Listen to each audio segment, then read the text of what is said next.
LeBron James, the 4-time NBA champion. Kevin Durant, the 2-time NBA champion. These two superstars have one thing in common. They made trade decisions in their career that made fans and critics around the world furious. LeBron made the decision to leave the Cleveland Cavaliers to join the Miami Heat in 2011, and Durant made the decision to leave the Oklahoma City Thunder to join the Golden State Warriors in 2017. Both of these decisions allowed them both to win 2 championships, which they believed would be huge for their legacies. However, surprisingly, these championships have had an opposite effect than what they imagined. Many fans lost respect for them and believe they took the easy road. But many fans lump these decisions into the same group and say it was the same thing. But was it? Was one of the decisions worse than the other? And if so, why? We'll go over that in this video. But before we do, please like the video and subscribe to the channel if you haven't already. Thank you for watching one of the best new basketball channels on YouTube, Swish Archives.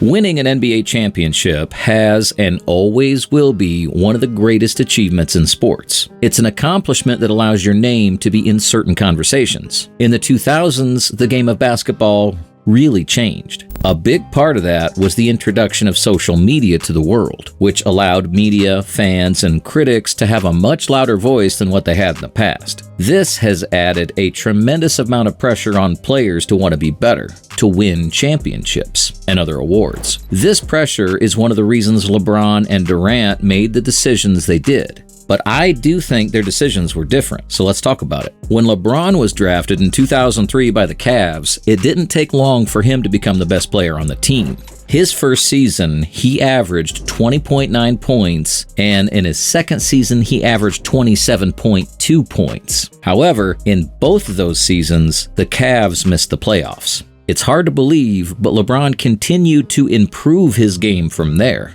From 2005 to 2010, LeBron led the Cavs to the playoffs, but each time, LeBron ran into an unbelievably better Eastern Conference team. A few to mention is the Pistons, led by Chauncey Billups, Richard Hamilton, and Rasheed Wallace. Next, you had the Orlando Magics, led by a young Dwight Howard who was surrounded by great scorers like J.J. Redick. And lastly, the biggest powerhouse, which was the Boston Celtics led by Paul Pierce, KG, and Ray Allen.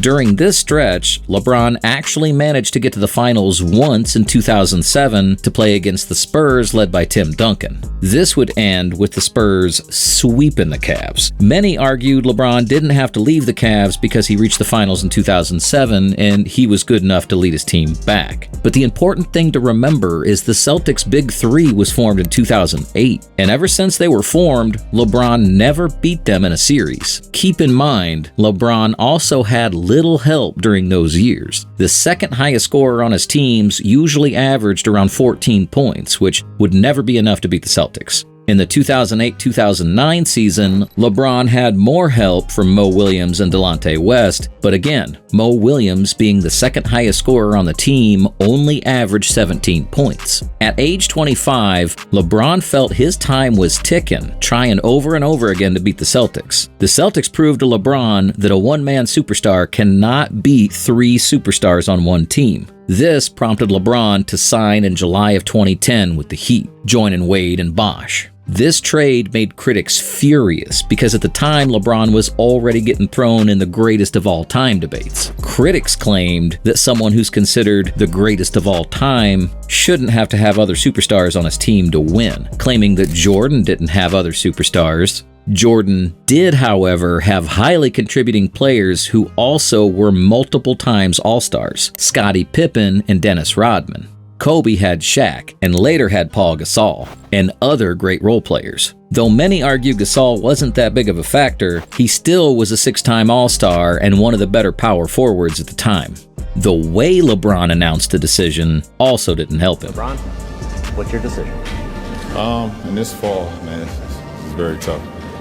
In this fall, I'm going to take my talents to South Beach and join the Miami Heat. Shortly after, the Heat had a welcoming party for the Big Three. LeBron, Wade, and Bosh went on TV to gloat about how many championships they were going to win. This rightfully pissed many basketball fans off. Had LeBron handled the situation like every other trade that happens, do you think there would have been just as much outrage? Let us know in the comments. His first season on the Heat, we all know LeBron and the Heat lost in the finals to the Dirk-led Mavs. This huge loss hurt LeBron's legacy a little, considering how much of an underdog the Mavs were coming into the series. And it's no disrespect to Dirk, he's one of the greatest power forwards ever to do it, but not many people believed the Heat were going to lose that series. LeBron, however, went on to win the next 2 years. The prediction of winning lots of championships for the Heat's Big Three didn't happen. This was mainly due to injuries Wade and Bosh had. While many wish LeBron didn't go to the Heat, I could understand the desperation he had to beat the Celtics. He understood he would not be able to accomplish that on the Cavs. LeBron later returned to the Cavs and won a championship in 2016 alongside Kyrie. This championship really helped his legacy, and many considered this his first respectable ring. What do you think? Was the 2016 Cavs championship LeBron's first respectable ring? Let us know in the comments. Let's switch gears now and talk about the decision of arguably the best scorer the league has ever seen, Kevin Durant. Let's rewind back to the 2009-2010 season. It's the first season where Durant, Westbrook, and rookie James Harden graced the court together. Durant was already believed to be the best scorer in the league at the time, and Westbrook was already considered one of the best current point guards in the league. But no one knew how great James Harden was. That season, OKC managed to make it to the playoffs. OKC matched against the Lakers in the first round and lost the series. The Lakers that season went on to win the championship by defeating the Celtics in the finals. Though OKC lost in the first round, many fans saw the potential OKC had due to all their stars being in their younger 20s.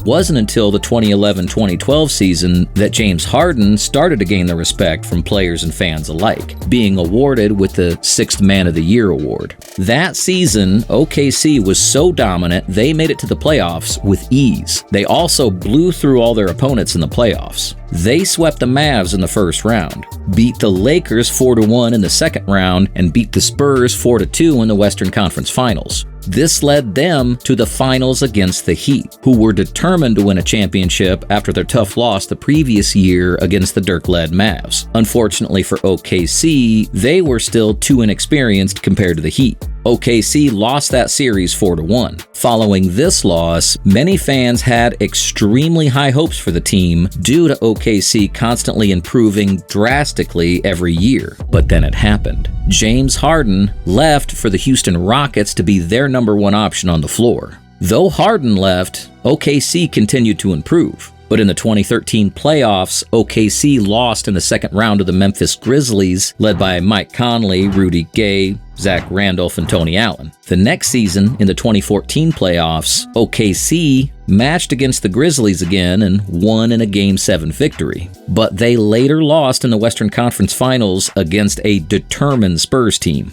who also went on to win the championship over the Heat. Now that you understand how many times OKC almost tasted victory, let's fast forward to the controversial 2015-2016 season. OKC had a 55-win, 27-loss regular season, which put them as the third best team in the Western Conference. OKC beat the Mavs in the first round, beat the Spurs in the second round, and matched against the Warriors in the Western Conference Finals. This would turn out to be Durant's most important series of his career.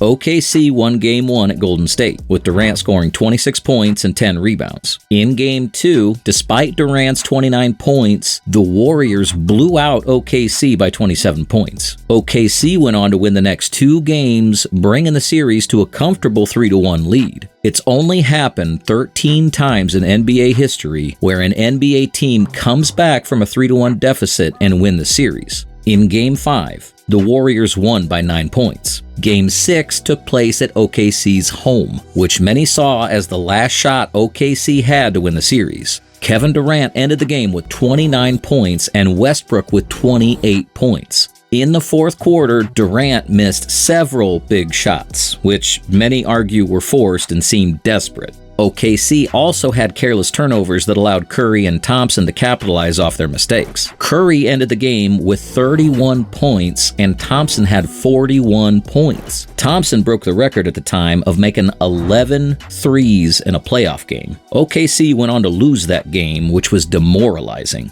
OKC also lost in Game 7 as well. While this historic loss by OKC was heartbreaking, everything shouldn't be attributed to Durant's performance. After this loss, OKC had a lot of tension floating around within the team.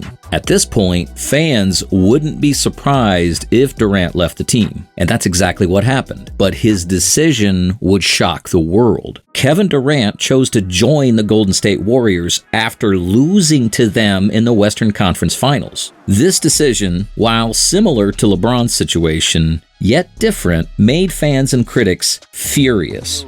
From Durant. Well, I'm viewing it as the weakest move I've ever seen from a superstar. Plain and simple. That's just how I look at it. And you depart for the team that beat you when you're on the cusp of getting to the finals yourself or ultimately winning the championship for the franchise. As we mentioned earlier, Durant went on to win 2 championships with the Warriors. Since leaving the team, Durant hasn't been able to win another championship. While both LeBron and Durant made highly controversial decisions in their careers, we believe Durant's decision was worse. This is solely based on Durant having solid pieces around him when he left, such as Westbrook, Steven Adams, Ibaka, and a young Reggie Jackson. This team was extremely more talented than what LeBron had on his team at the time of his departure from the Cavs. These decisions can never be erased and will never be forgotten. As great as Durant truly is, he'll need to win a championship while not on the Warriors to be able to sit at the table when the conversation starts about who the greatest of all time were. What do you think? Whose decision do you think was worse? Do you agree with our decision on Kevin Durant? Let us know in the comments. If you enjoyed this video, please like the video and subscribe to the channel if you haven't already. Thank you for watching, and we'll see you on the next one.